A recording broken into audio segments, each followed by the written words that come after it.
예수의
오늘 둘째 주일 우리 사순절 네 번째 주일 예배 하나님께 드리겠습니다.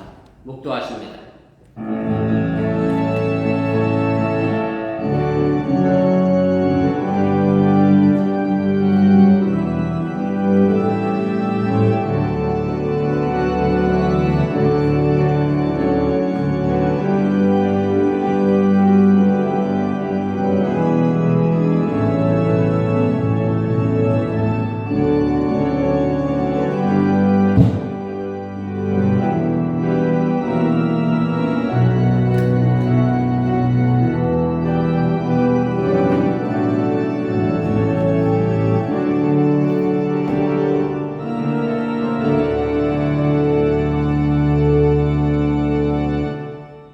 내가 산을 향하여 눈을 들리라. 나의 도움이 어디서 올까? 나의 도움은 천지를 지으신 여호와에게서로다.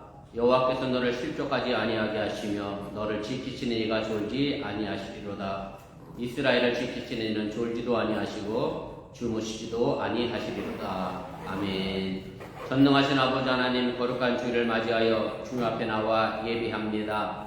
정말로 천지를 창조하신 하나님을 눈을 돌아 바라보는 저희들 되게 하여 주시고, 그 하나님의 보호하심과 인도하심이 또한 우리를 살아가게 하는 능력의 힘이 됨을 잃어버리지 않게 하여 주시옵소서. 이제 예배를 시작하려고 합니다. 이 자리에 사탄 마귀 가운데 틈타지 않게 하시고 주님께서만 홀로 영광 받아 주시옵소서. 예수님의 이름으로 기도드렸사옵나이다. 아멘.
성시교도 127번 우리 사순절 네 번째를 교독합니다.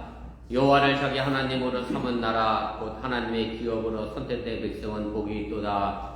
여호와께서 하늘에서 보고사 모든 인사를 살피시니 곧 그가 거하시는 곳에서 세상의 모든 거민들을 굽어 살피시는도다. 그는 그들 몸에 마음을 찢으시며 그들이 하는 일을 굽어 살피시느니라. 많은 군대로 구원 얻은 왕이 없으며 용사가 힘이 세어도 스스로 구원하지 못하는도다. 우리 영혼이 여호와를 바라며 그는 우리의 도움과 방패시로다. 우리 마음이 그를 즐거워하며 우리가 그의 성호를 의지하였기 때문이로다.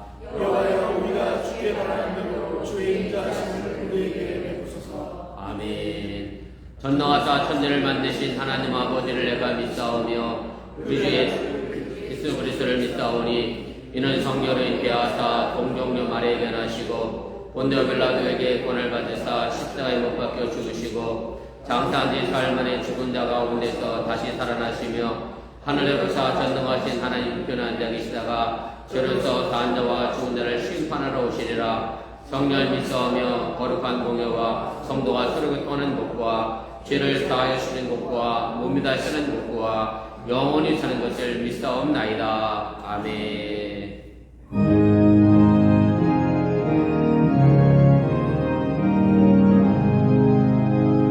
만국의 근원 하나님 온 백성 찬송 드리고 전천사역 찬송하세.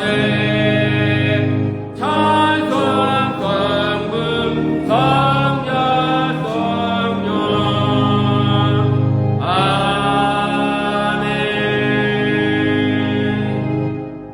다 같이 자리에 앉아주시기를 바랍니다. 이 시간을 위하여 박혜수 성도님 우리를 대표하여 기도 인도해 주시겠습니다.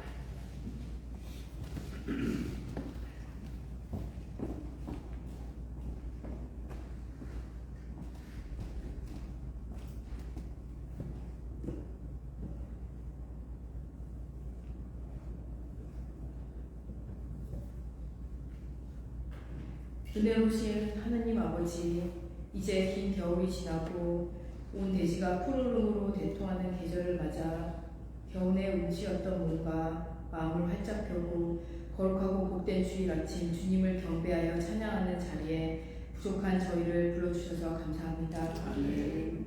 하나님의 자녀로 삼아주시고 예배드리게 하시니 감사합니다. 아멘. 이 시간 주님 앞에 머리 숙여 저희에게 예수 그리스도의 귀한 은혜를 마음 깊이 새기는 예배가 되게 하시고 아멘. 저희가 온 마음과 정성을 다하고 뜻을 다하여 드려지는 예배를 받아주시옵고 우리의 삶이 더욱더 평안 가운데 하나님의 앞으로 나아가는 귀한 은혜 가운데 살아갈 수 있도록 축복하여 주시옵소서. 아멘. 은혜를 주시는 하나님 아버지, 우리 성도들의 삶을 위해 기도합니다. 우리의 가정과 일터를 지켜주시고 보호하여 주시옵소서. 봄방학을 끝내고 학교에 복귀하는 자녀들이 있습니다. 하나님께서 우리 자녀들의 학교 생활의 문을 활짝 열어주시고 학급과 친구들, 선생님 속에서 복되게 하시옵고 건강하게 생활할 수 있도록 축복하여 주시옵소서. 사모님의 빠른 건강을 기도합니다. 성가님의 찬양 속에 기쁨으로 받아주시고 예배를 돕는 모든 손길 위에 주님의 위로함이 함께하여 주시옵소서. 주님께서 이 예배를 온전히 흥명하여 주시길 믿사오며 예수님의 이름으로 기도드립니다. 아멘.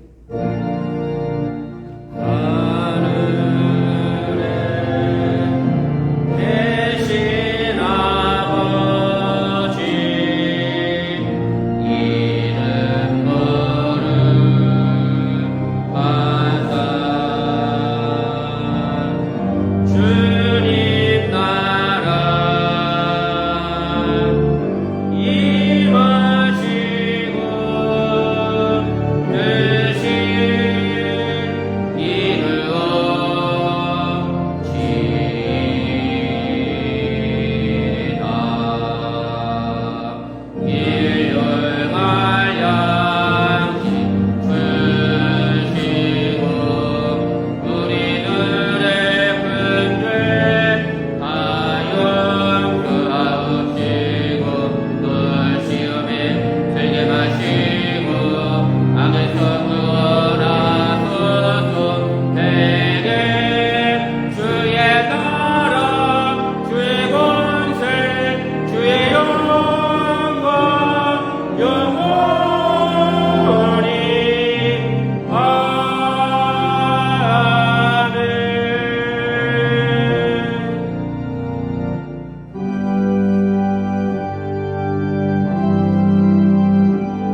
온전하시고 섭리하시는 전능하신 아버지 하나님, 오늘도 저희들의 발걸음을 인도하시고 주님 앞에 나와 찬양하게 하시니 감사합니다. 주님의 은혜로 살아가는 우리들을 잃어버리지 않게 하여 주시고 우리 몸에 늘 주님의 흔적을 기억하며 살아가는 저희들의 삶이 되도록 인도하여 주시옵소서. 오늘도 주님 앞에 나와 예배드리며 저들이 빈손을 나오지 않고 정성된 마음으로 귀한 예물을 드렸습니다. 11조를 드릴 때마다 하나님께서 복의 복을 도와셔서 저들의 창고가 저도 넘쳐나게 도와주시고 감사의 예물을 드리는 손길마다 주님께서 은혜를 도와여 주셔서 저들이 걸어가는 삶의 길들이 감사의 조건으로 가득 채워지게 도와주시고 설령 감사하지 못할 객관적 조건이라 할지라도 그 안에도 하나님을 향한 믿음의 성숙함을 도하여 감사하는 신앙인이 되게 하여 주시옵소서. 또한 주일왕을 드렸사오니 저들이 가는 발걸음마다 손길 닿는 곳마다 하나님의 영광과 그리스도의 향기가 드러나도록 인도해 주시고 우리 어번교회 성도들이 어느 곳에 있든 간에 믿음의 자녀로 늘 승리하게 하여 주시옵소서. 오늘도 예배드리고 있는 우리 주일학교와 우리 유수들을 기억하여 주시고 이제 봄방학 끝나고 다시금 내일부터 또 새로운 학교를 시작하는 저들의 생각을 또한 기억하여 주시기 원하며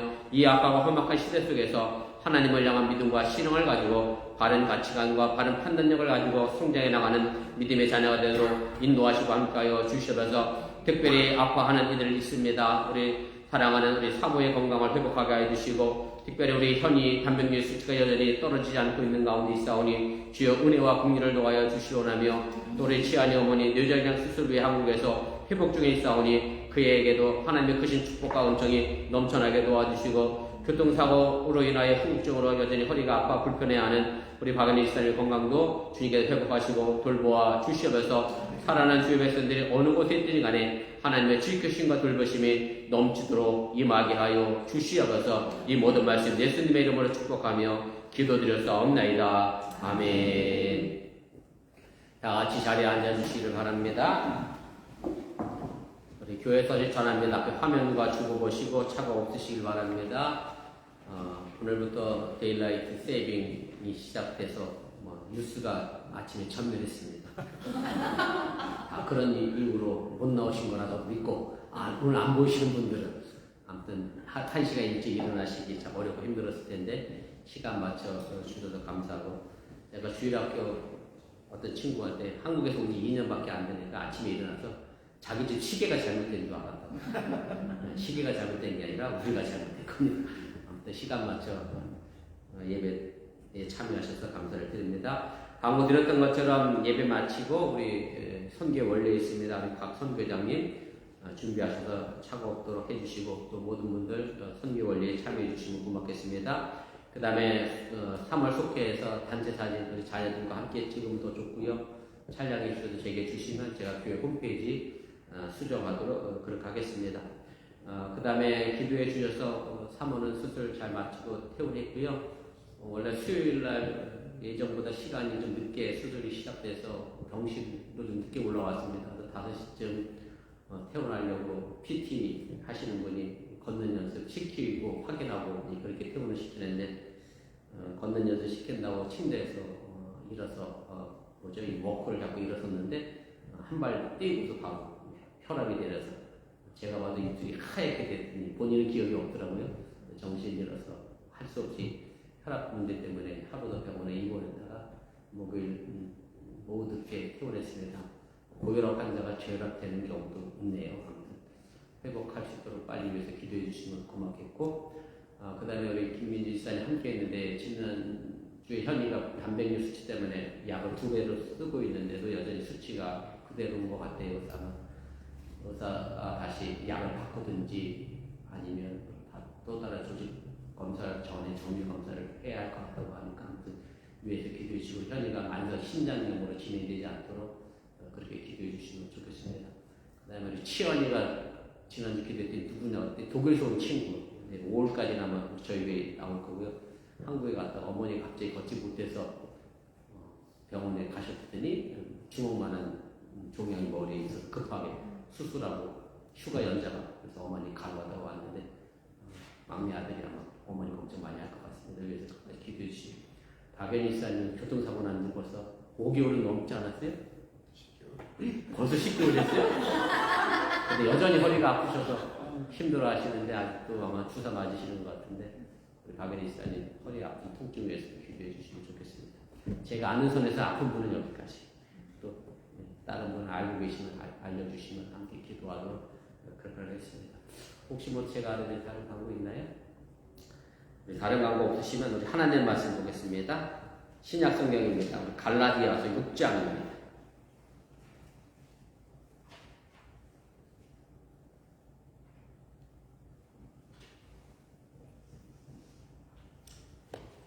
갈라디아서 6장 우리 11절 말씀부터 우리 17절까지의 말씀입니다. 우리 한 절씩 교독하시고 우리 17절을 함께 읽겠습니다.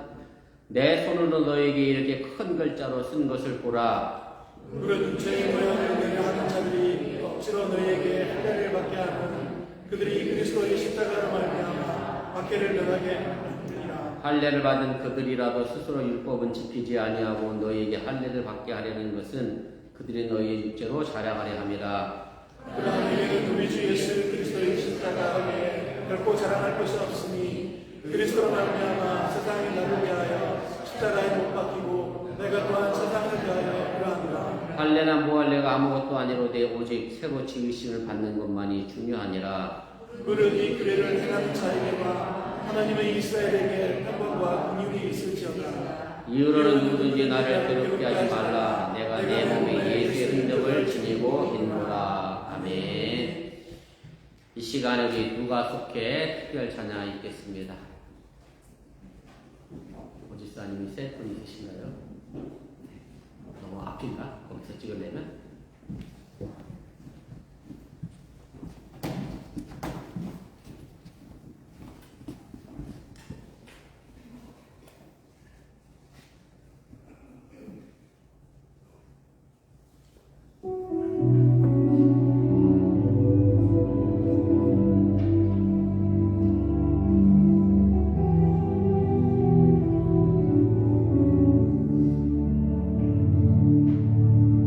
주사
귀한 찬양에 진심으로 감사를 드립니다. 여러분들이 아시는 것처럼 지난주에 저희 집사람이 고관절, 인공관절 수술을 했습니다. 작년 9월에 이어진 두 번째 수술인데 병원 갈 때마다 느끼는 거지만 계속해서 확인을 하죠. 이름이 뭐냐, 생년월일이 뭐냐, 이 수술하는다니까 오른쪽이냐, 한 대여섯 명 와서 묻는 것 같아요. 한국도 가끔 바꿔서 수술하는 경우가 종종 생겨서 아마 그걸 미연에 방지하는 것인지 그러더니 결국 최종적으로는 오른쪽 다리에다가 크게 특수를 해놨어요. 여기 수술을 할 자리다. 주치의가 와서 이제 수술을 해놓고 갔습니다. 그리고 수술한 후에 오른쪽 수술 부위 상처와 왼쪽 수술 부위 상처가 정말로 정확하게 대칭으로 이렇게 수술을 했더라고요. 정말 전문가가 수술을 해서 그런가 정확한 흔적이 그대로 남았습니다. 그러다가 제가 문득 어린 시절에 봤던, 다 기억하실 것 같은데 600만 불의 사나이가 기억이 났습니다. 물론 제가 다 병원비를 낸 건 아닌데 병원에서 청구한 내용을 보면 왼쪽 다리 4만 5천 불, 오른쪽 다리 4만 5천 불, 합이 10만 불의 연연이 있습니다. 아무튼 이렇게 큰 수술해서 잘 회복 중에 있고 어쨌든 그 수술으로 인하여 몸에 또 상처가 남을 수밖에 없는 그런 상황이 됐습니다. 저도 여전히 대장암 수술을 한 흔적이 배에 남아 있습니다. 또 어디 휴가 때라도 바닷가에 가서 수영이라도 할라치면 저는 괜찮은데 남들이 자꾸 저를 쳐다봐서, 특히 애들이 자꾸 저를 쳐다봐서 키도 작은 아저씨가 싸움은 잘할 것 같진 않은데 칼자국이 저기 있나 이런 생각이 드는지, 그래서 아무튼 제가 수영장 가면 꼭 겉옷을 입고 그렇게 수영을 하게 됩니다. 제가 저희 가정 이야기를 했습니다만은 이런 몸의 상처 말고도 사람들이 살아온 삶의 여정을 보면 각자의 삶의 길에 흔적이 남는 삶을 살게 되는 것을 우리가 알게 됩니다. 저는 개인적으로 수사물을 좋아합니다. 궤도 루팡 같은 시리즈, 셜록 홈즈. 그래서 감추려고 하는, 흔적을 감추려고 하는 범인과 그 흔적을 열심히 찾아내려고 하는 수사관의 그 추리극을 굉장히 좋아를 하게 됩니다. 누군가와 오랜 시간 함께 보내지 않았을지라도 몇 마디 대화를 통해서 그 사람의 인생에 어떤 흔적이 남겼는지를 우리가 알게 됩니다. 특히 자신이 어떤 흔적을 남겼는지를 자랑하는 것을 보게 되면 그 사람의 인격 또한 어느 정도인지 우리가 대충 짐작을 하게 됩니다. 오늘 본문에 보면 사도 바울의 편지 속에 자랑이라는 단어가 두 번 등장합니다. 사실 사도 바울은 이 자랑이라는 단어를 굉장히 많이 그의 편지 속에서 사용을 합니다. 자랑이라는 헬러 단어가 카우카우마이라는 단어인데 이 단어가 신약 성경에 약 59번이 사용이 됩니다. 그런데 그 가운데서 4번을 제외하고 55번이 사도 바울이 보낸 편지 속에 나타납니다. 그래서 이 자랑이라는 단어가 사도 바울의 전문 용어라고 해도 틀리지가 않습니다. 오늘 보면 갈라디아서 6장 14절에도 자랑이라는 단어가 나옵니다. 우리말로 자랑이라고 번역이 되어 있습니다만은 이 카우카우마이는 여러 가지 의미가 있습니다. 영광을 구하다는 뜻도 있고요. 또 어떤 것을 크게 기뻐하고 즐거워하다는 뜻도 있고 어떤 것을 전적으로 신뢰한다라고 하는 뜻을 가지고도 있습니다.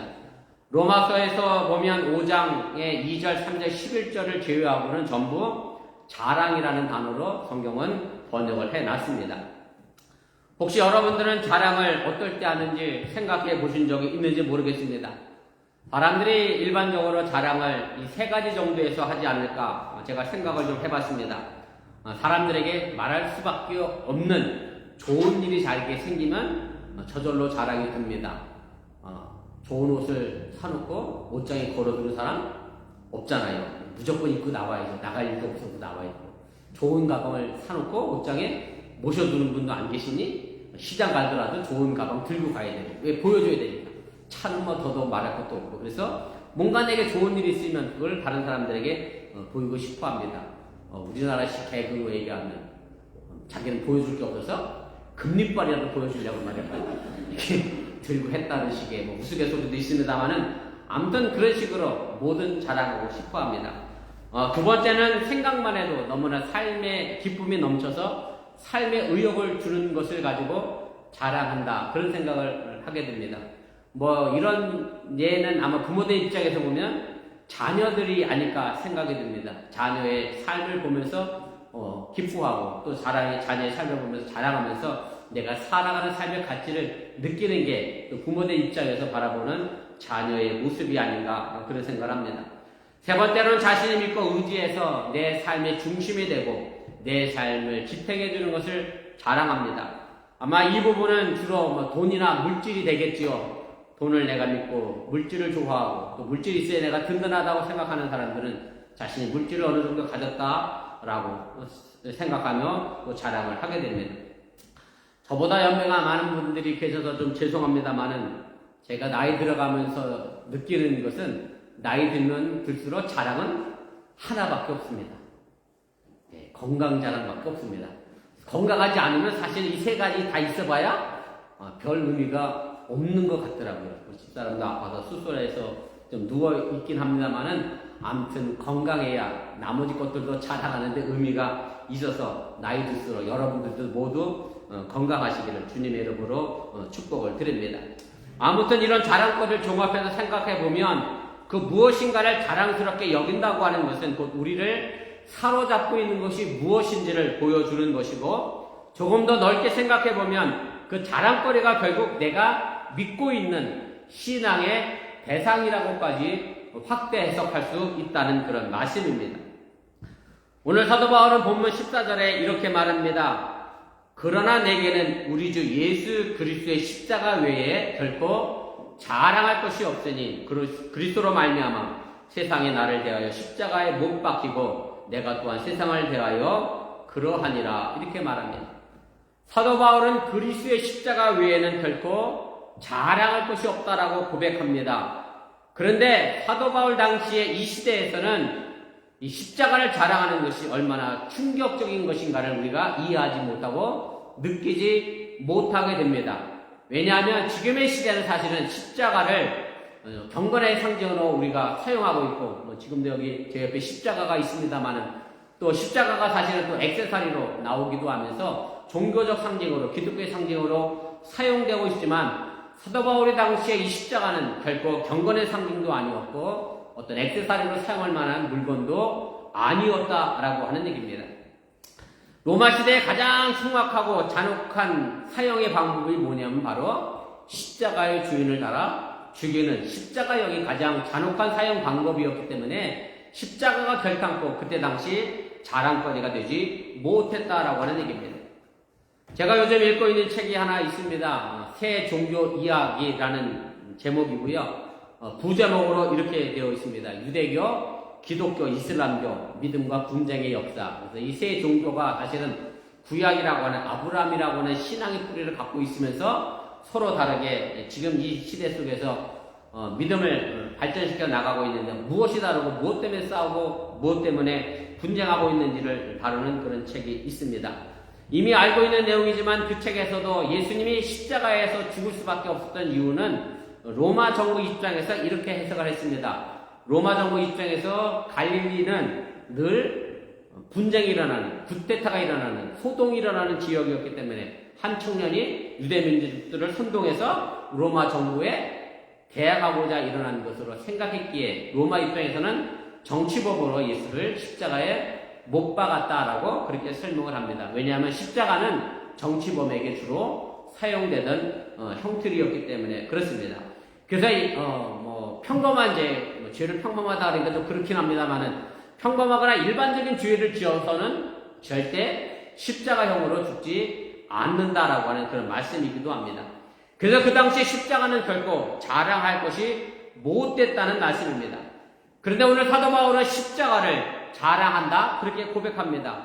십자가에서 예수 그리스도가 죽었고 예수 그리스도의 죽음을 통해서 우리에게 부어진 하나님의 놀라운 사랑과 은혜가 있기 때문에 내가 십자가를 자랑한다라고 고백하고 있고 그래서 사도 바울은 십자가를 그냥 십자가라 부르지 않고 우리 주 예수 그리스도의 십자가라 그렇게 말하고 있음을 보게 됩니다. 사실 초대교회 성도들은 십자가를 믿음의 상징으로 내세우지 못했습니다.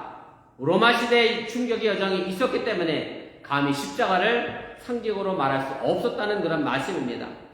저는 아직 성지순례도 가보지 못했고 로마도 아직 가보지 못했습니다만은 흔히 로마 지하 무덤 카타콤에 가면 기독교인들이 자신들의 상징으로 표시해 놓은 상징들이 있습니다. 좀 터키가 이름도 튀르키예라고 바꿨지요. 제가 오늘 앞에 나와 있는 사진은 튀르키예 여행 중에 관광객이 찍어 올린 사진을 제가 보여드리고 있는데, 물고기 모양이 되어 있고 거기에 이투스라는 글자가 써 있습니다. 그리스어로 물고기는 이투스입니다. 제가 한번 설명드린 것 같은데요. 이 이투스는 물고기 앞자 한 글자 한 글자를 따면 이런 뜻의 의미가 있습니다. 이에수스, 그 다음에 크리스토스, 테오스, 이오스, 소테르라고 되어 있고요. 그 글자 하나하나를 앞에 글자를 따버리면 이투스라는 글자가 되고, 그것이 물고기의 의미가 있기 때문에, 그래서 그리스도인들 간에 서로 자신의 드러내기 위하여 물고기 표시를 상징적으로 사용했고, 그것을 통해서 내가 기독교인이라고 하는 신앙을 고백을 하게 됐다라고 하는 얘기입니다. 십자가는 그보다 훨씬 뒤에 믿음의 상징으로 여겨지게 됩니다. 그만큼 십자가는 끔찍했고 피하고 싶었고 생각하기조차 싫은 사형틀이었기 때문에 그렇습니다. 그런데 그 사형틀이 이제는 사도 바울의 자랑거리가 되었고, 지금 이 시대를 살고 있는 기독교인들에게도 십자가는 자랑거리이고 경건의 상징이 되었다는 말씀입니다.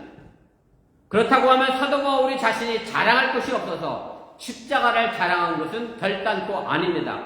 마찬가지로 우리 기독교인들도 내가 뭐 자랑할 것이 없어서 십자가를 자랑하고 내세우는 것도 결코 아니라는 말씀입니다. 사도 바울은 사실 자랑할 것이 많았던 사람이었습니다. 그래서 사도 바울은 자신을 이렇게 소개하고 자랑하고 있음을 보게 됩니다. 에베소 3장 4절 5절 말씀인데 제가 공동번역으로 읽어드리겠습니다. 세속적인 면에서도 나는 내세울 만한 것이 있습니다. 만일 어떤 사람이 세속적인 것을 가지고 자랑하려 든다고 하면 나에게는 자랑할 만한 것이 더 많습니다.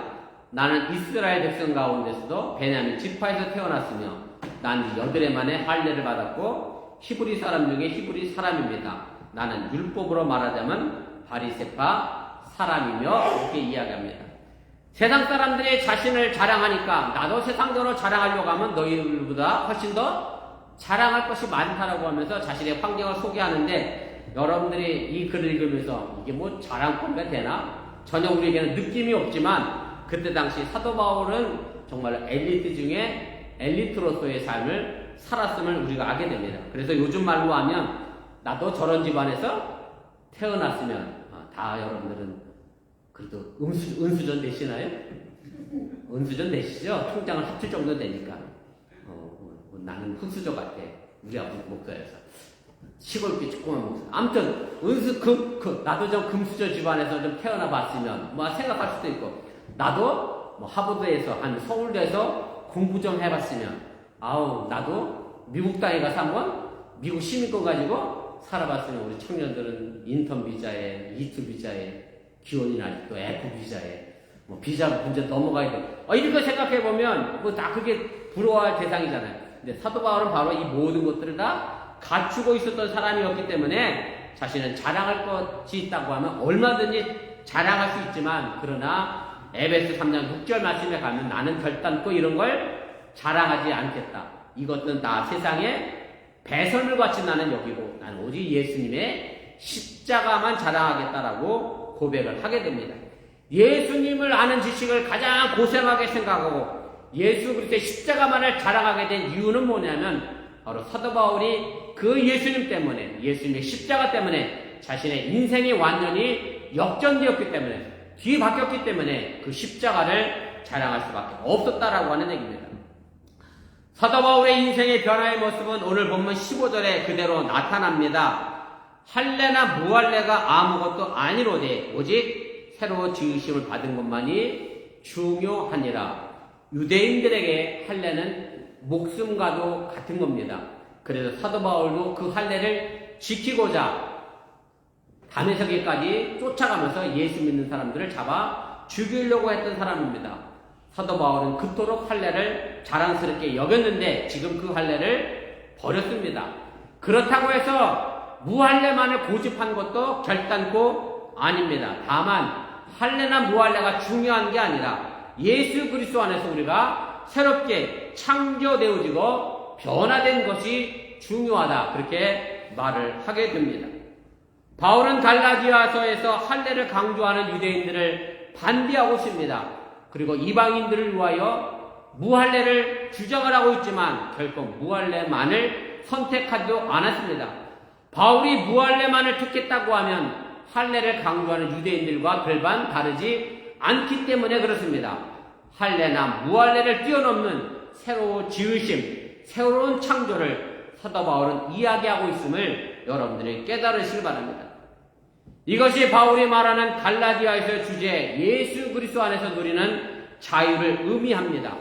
할례와 무할례 그 어느 것에도 얽매이지 않고 세상 그 어떤 것에도 얽매이지도 않고 예수 그리스도의 뜻을 따라 살아가는 사람이 바로 우리 기독교인이함을 여러분들이 믿으시기를 바랍니다.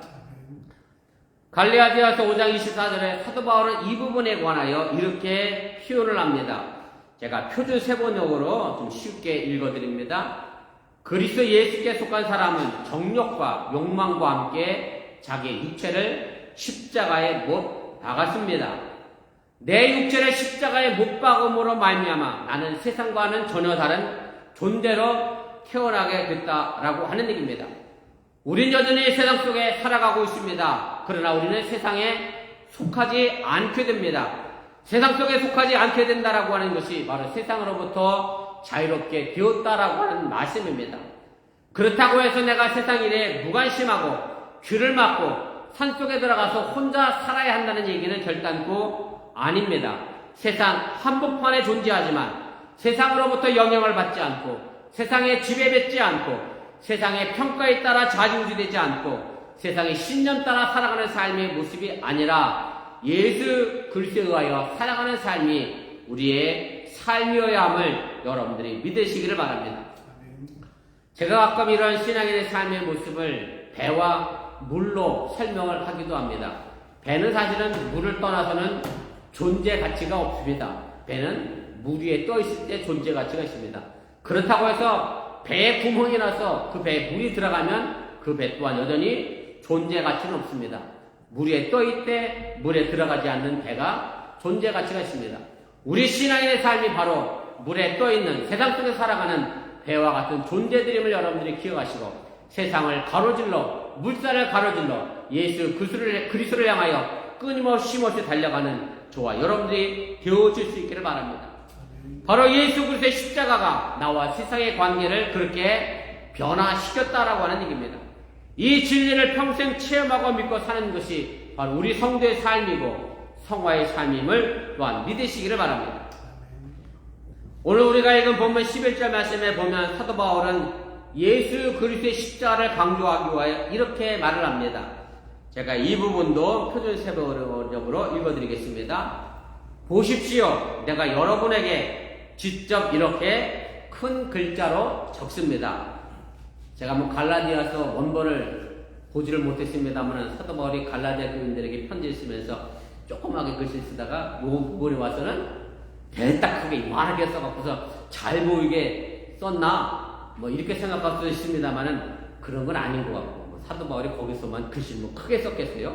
다만 내가 요 뒷부분은 정말로 중요하니 강조하고 싶은 마음에 이렇게 큰 글자로 너에게 직접 써보낸다 아마 그렇게 이야기했을 겁니다. 지금 영어로 생각해 본다고 하면 쭉 써가다가 그냥 보통 앞글자면 대문자고서 다 중간에는 소문자잖아요. 근데 중요한 거 나오면 어떻게 되지? 영어에서 전부 다 대문자로 쓰거나 아니면 이태리체로 약간 끼우려 쓰거나 이런 식으로 해서 강조하는 것처럼 아마 사도 바울은 이 부분을 그렇게 강조를 합니다. 그리고 마지막으로 강조하는 것이 본문 오늘 17절 말씀인데 이렇게 되어 있습니다. 이후로는 누구든지 나를 괴롭게 하지 말라. 내가 내 몸에 예수의 흔적을 지니고 있노라.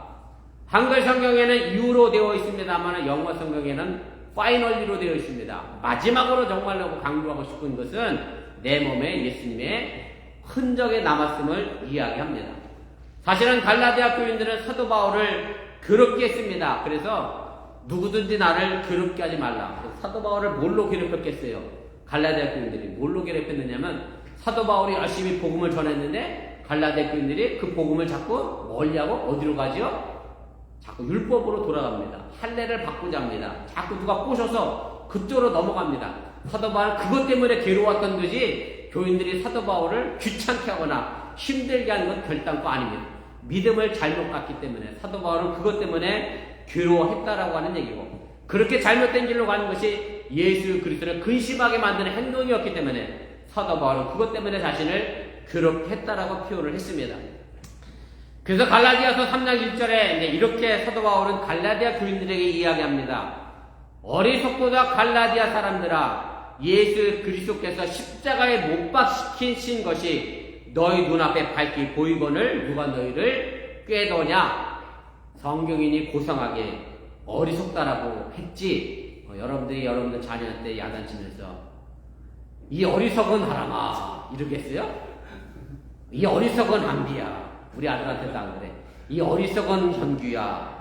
안 그러고 우리 집도 뭐라 그러냐면 이 바보 멍충아 이런다니까. 우리 집은 다 바보 멍충이야. 사도 바울도 사실은 갈라디아 교인들에게 이 말을 하고 있습니다. 이 바보 멍충이 같은 갈라디아 사람들아, 예수님이 십자가에서 밝히 죽은 것이 보였는데 왜 자꾸 율법을 가고 할례를 따라가느냐, 왜 십자가를 제대로 보지 못하느냐, 왜 그래서 바보 멍충이가 됐느냐 라고 사도 바울은 안타까워하며 갈라디아 교인들을 향하여 이야기를 하게 됩니다. 예수님이 십자가에서 돌아가시고 나서 그 다음에 부활하셨습니다. 예수님이 부활하셨으면 이왕이면 모두 다 부활하면 좋을 것 같아요. 다 깨끗해지면 좋을 것 같아요. 저도 지금 그런 생각이 버뜩 들었습니다. 저도 나중에 부활하면 내 몸에 있는 칼자국은 좀 없었으면 좋겠어요. 성형 쫙 되면 좋겠어.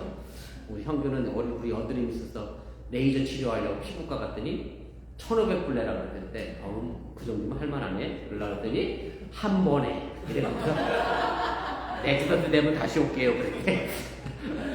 그러니까 얼굴도 좀 깨끗하게 됐으면 좋겠고, 그러니까 예수님도 죽었다가 부활했으면 이왕이면 손에 난 못자국도 좀 사라지고, 발에 난 못자국도 좀 사라지고, 옆구리에 찔린 좀 찬자국도 사라지면 좋겠는데 그 흔적은 그대로 남은 상태로 예수님은 부활하셨고, 그 상태를 우리에게 보여주심으로 말미암아 예수님이 십자가를 우리에게 새겨주셨음을 여러분들이 믿으시기를 바랍니다. 오늘 사도 바울이 흔적이라는 단어를 사용했는데 고대 그리스어 히라보에는 이 단어가 스티그마라는 단어입니다. 스티그마라는 원래 뜻은 뭘로 자꾸 찌르는 것을 의미합니다. 그래서 이 스티그마는 보통 세 가지로 썼습니다. 유목민들이니까 내 양과 저 사람의 양을 구별하려면 어떻게 했겠어요? 양에다가 뭔가 표시를 했겠죠. 그리고 로마 시대에는 이 노예가 내 소유라고 해서 노예에다가 몸에 자기 가문의 문신을, 낙인을 찍었어요. 그리고 또 하나의 스티그마는 말 그대로 상처 때문에 난 흔적을 이야기하게 되는데, 그럼 사도 바울이 예수의 몸에 내가 예수의 흔적을 가지고 있다고 하면 물고기 모양 이투스를 자기 몸에 낙인으로 찍었겠느냐? 결단코 그런 것 같지는 않고요. 제 생각에는 사도 바울 몸에 예수님 때문에 생긴 상처를 의미한다, 그렇게 생각이 되어집니다. 왜 그런가 하면 사도 바울이 복음을 전도하기 위하여 세 차례 전도 여행을 다니면서 몸에 상처가 날 수밖에 없는 여러 가지 고난과 어려움을 만났기 때문에 그렇습니다. 대표적으로 이렇게 소개되고 있는 구절이 있습니다. 고린도후서 11장 23절부터 25절 말씀인데 우리 한번 같이 읽겠습니다. 시작. 옥에 갇히기도 더 많이 하고 매도 수없이 많고 여러 번 죽을 뻔하였으니 유대인들에게 40에서 하나 감한매를 5번 맞았으며 3번 퇴장하러 맞고 1번 돌로 맞고, 사도 바울이 복음 전하며 옥에 갇혀서 매도 수없이 맞고 여러 번 죽을 뻔했고 돌멩이로도 맞고, 그랬으니 그의 몸에 얼마나 많은 매 맞은 자국의 상처가 남았겠는가를 우리가 짐작해 볼 수가 있습니다. 사도 바울 몸에는 수많은 예수의 흔적이 그렇게 남았다라고 하는 얘기고, 수많은 위험과 죽음의 고통을 넘어들며 받은 고통의 흔적이고, 사도 바울은 그 흔적을 지금 자랑스럽게 여기고 있다라고 하는 얘기입니다. 예수 그리스도의 복음을 전하고 남은 흔적이 있기 때문에 사도 바울은 이 흔적을 지금 자랑하고 있음을 여러분들이 깨달으시길 바랍니다. 모든 사람의 인생에는 지우고 싶은 흔적이 있을 겁니다. 또 자랑하고 싶은 인생의 흔적도 있을 겁니다. 그런데 사도 바울은 오직 예수 그리스도의 십자가와 관련된 흔적만 자랑하고 싶어 했다는 그런 말씀입니다. 사실 지금 예수를 믿는 것 때문에 여러분들이 매맞고를 돌에 맞아서 몸에 상처 날 일은 전혀 없습니다. 그래서 매 맞아서 여러분들에게 몸에 흔적을 남기라라는 말은 결코 아니고요. 여러분들 마음속에 예수 그리스도의 십자가와 예수 그리스도의 사랑의 흔적을 꼭 새기시기를 바랍니다. 그것이 바로 성도된 우리가 예수님의 제자이고 구원받은 백성임을 증명하는 증거물이 되기 때문에 그렇습니다. 우리나라 속담에 그런 말이 있죠. 고기도 먹어본 사람이 먹는다라는 속담이 있습니다. 그래서 여러분들도 자주 찾아가는 식당이 있을 겁니다. 왜냐하면 그 식당에 가서 먹어본 좋은 마음의 흔적이 담아서 그 식당을 찾아갑니다. 지난주에 우리 마리아 예수님교회가 바저회를 하면서 음식을 맛있게 하라고 찜닭 때문에 고민을 많이 하시면서 하셨는데 왜 고민이 되냐면 우리 장군사님 말씀드려요. 딴 건 다 잊어먹는데 교회에서 하는 음식은 절대 안 잊어먹는데 그래서 내년에 또 하려고 그러면 그때 마음의 흔적이 남아서 뭐 할까요? 맛없으면 안 사먹는데 그래서 그게 다 흔적으로 남는다니까. 그래서 맛을 찾아가는 마음의 흔적처럼 여러분들 마음속에 예수의 흔적이 남아서 예수님을 찾아가는 행동의 맛을 옮겨낼 수 있는 그런 신앙의 삶을 여러분들이 가질 수 있기를 바랍니다. 이제 우리가 사순절 네 번째 주일을 맞이했습니다. 우리 마음속에 어떤 예수님의 흔적이 남아있는지, 남아있다고 하면 그것을 통하여 나는 지금 무슨 행동을 하고 있는지 돌아보시길 바랍니다. 그리고 더 나아가 이 사순절에 어떤 예수님의 흔적을 남길 것인지, 어떤 순례 여정을 걸어갈 것인지 생각해 보면서 살아가는 사순절이 될 수 있기를 주님의 이름으로 간절히 축원을 드립니다. 우리 기도하겠습니다. 말씀을 기억하며 우리 1분 여정도 합심해서 함께 기도하겠습니다. 제가 오늘 예수의 흔적이라고 하는 제목으로 여러분들에게 말씀을 증거했습니다. 사도 바울은 예수의 복음을 전하면서 많은 데를 맞아 실제적으로 그의 몸에 상처의 흔적을 남겼습니다. 그리고 그 흔적을 사도 바울은 자랑스럽게 생각했습니다. 그것이 바로 예수의 복음을 전한 증거이기 때문에 그렇습니다. 사실 지금은 우리는 예수 믿는 것 때문에 몸에 상처 날 일은 없습니다. 그러나 예수 그리스도의 사랑이 여러분 마음속에 흔적으로 남을 수 있기를 바랍니다. 또 예수님의 십자가가 여러분 마음속에 흔적으로 남아 그 흔적을 찾아가는 오늘도 신앙의 삶의 여정을 걸어갈 수 있기를 주님의 이름으로 부탁을 드립니다. 그래서 우리가 이 사순절기 속에 어떤 예수님의 신앙의 흔적을 남길 것인가를 생각해보며 질문하며 걸어가는 이 사순절이 되어질 수 있기를 바랍니다. 우리 잠깐 합심해서 함께 기도하고 아까 제가 광고 드렸던 것처럼 우리 현이 단면요 우리 사모의 건강 우리 치안의 어머니 우리 박은비사님 허리 통증과와 함께 합심해서 기도하겠습니다.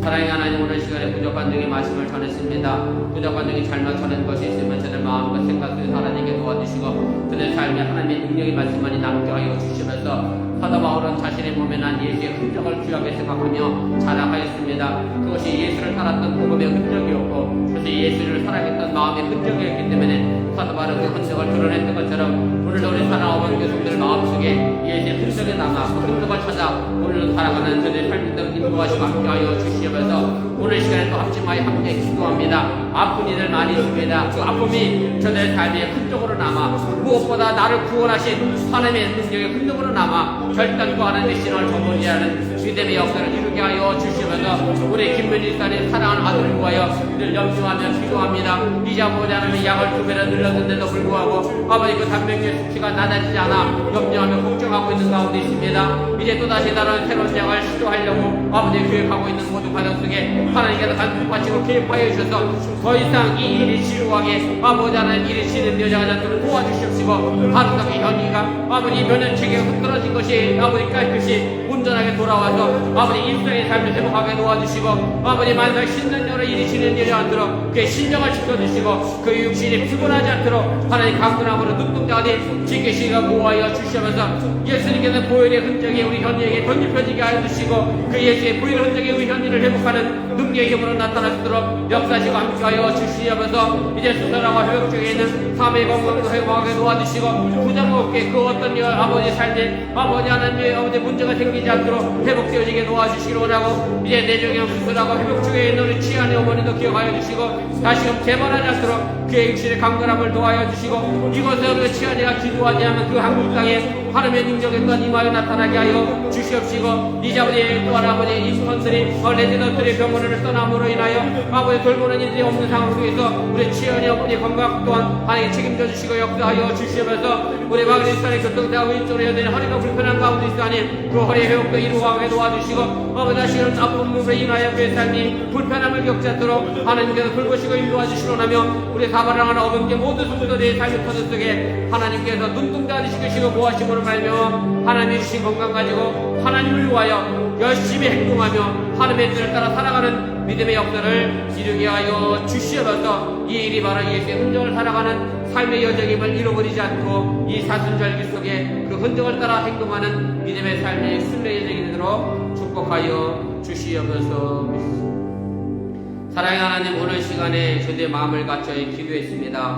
무엇보다 아픈 이들 기억하여 주시고 그들 삶의 터전 속에 예수의 보혈의 흔적이 남아 건강을 회복하게 도와주시고 강건하게 도와주시고 그 삶의 흔적이 하나님의 기적으로 저들 삶에 또한 남게 하여 주시옵소서. 이 모든 말씀 예수님의 이름으로 축복하며 기도드렸사옵나이다. 아멘. 우리 다같이 일어나서 찬송가 339자 우리 찬송하시고 축도로 축복성으로 예배 마치겠습니다.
부활하셔서 우리에게 생명 되신 예수님의 은혜와 복생의 예수를 아낌없이 보내신 하나님의 놀라신 사랑과 성령님의 교통하시고 감동 감화하시는 역사가 이제 이 사순절 순례의 영 속에 예수의 흔적을 찾아 떠나는 저들 삶의 영 속에 이제부터 영원토록 함께 하시기를 간절히 축원하옵나이다. 아멘.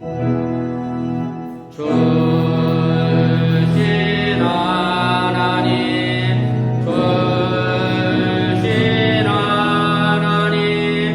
참 좋으신 나의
감사합니다. 예배를 마쳤습니다. 한 주간도 믿음 안에서 승리하시기 바랍니다.